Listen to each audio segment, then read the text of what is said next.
হরে কৃষ্ণ। রাধে রাধে। মানুষ কখন কৃষ্ণ ভক্তি পরায়ণ হয়? কোটি কোটি জন্মের পর কেউ এক পুণ্যবন্ত মনুষ্য দেহধারী জীব কৃষ্ণ ভক্তি পরায়ণ হয়। ব্রহ্মাণ্ড ভ্রমিতে কোনো ভাগ্যবান জীব গুরু কৃষ্ণ প্রসাদে পায় ভক্তিলতা বীজ। শ্রী অগস্ত্য সংহিতায় বলা হয়েছে, কোটি কোটি জন্মে অনুষ্ঠিত ব্রত, উপবাস, নিয়ম ও নানা প্রকার যজ্ঞ ফলে শ্রীকৃষ্ণের প্রতি সম্যক রূপে ভক্তি বিকাশ ঘটে। সুতরাং কৃষ্ণ ভজনশীল ব্যক্তিত্ব সহজেই পাওয়া যায় না।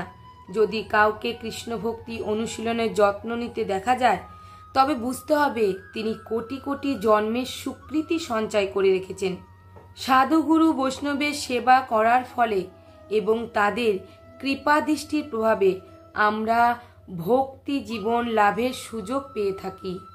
তাই আমাদের সকলেরই উচিত আমাদের এই সুদুর্লভ মনুষ্য জীবন হেলায় হেলায় অতিবাহিত না করে কৃষ্ণ ভক্তি পরায়ণ হয়ে ভগবানের চরণে সমর্পণ করা। হরে কৃষ্ণ কৃষ্ণ কৃষ্ণ হরে হরে, হরে রাম রাম রাম হরে হরে। জয় শ্রীকৃষ্ণ।